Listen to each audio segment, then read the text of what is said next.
Magandang araw sa ating lahat mga kainiting TV by Nadsop at mga Paps, Calls, Ludes.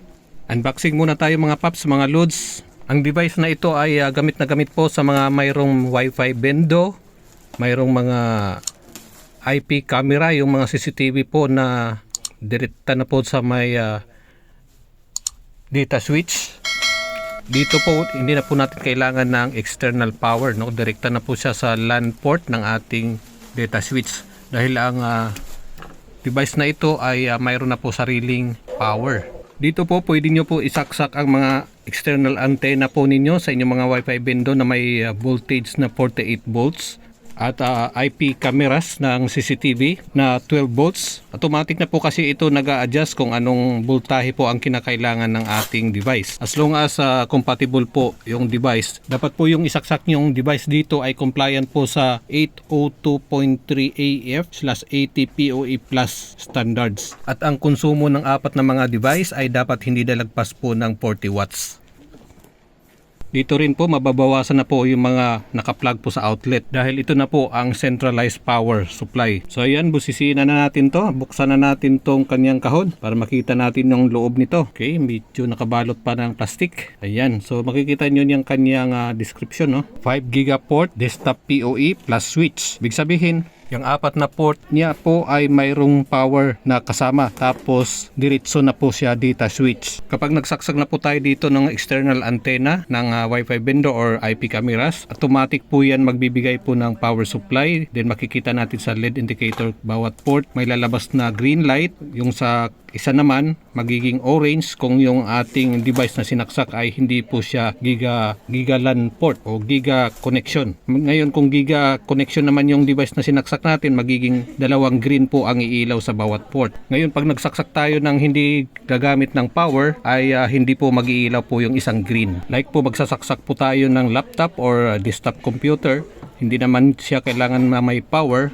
LAN port lang po ang kailangan niya, LAN connection, hindi na po mag-iilaw yung isang power LED light.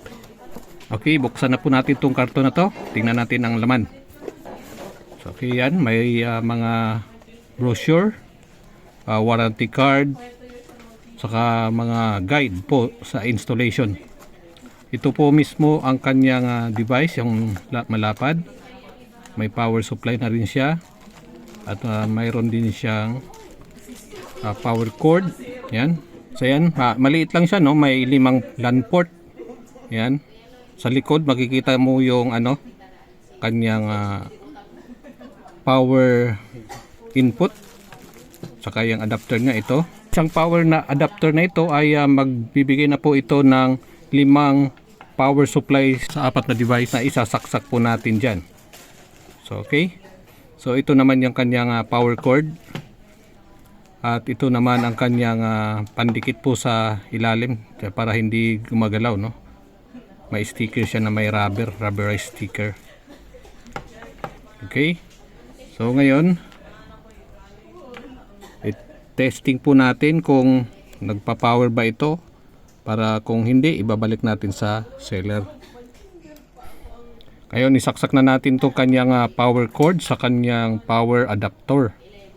Okay, tapos hanap tayo ng power outlet na 220 volts AC.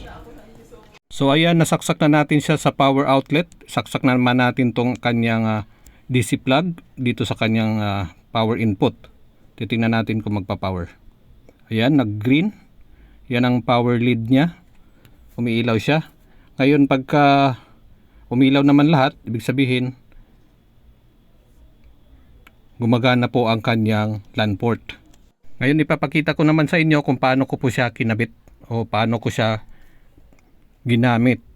Yan. Connected na po lahat ng IP cameras ko po dyan. At yan, nakasindi na po yung mga ilaw. Lahat po may orange, may green. Yung may orange na yan, yun po ang hindi gigabit na connection dahil yung device hindi gigabit. Okay, so sana may napulot na naman kayo. Yung ito sa taas, yan, server po namin yan. Yung isa naman yung data backup.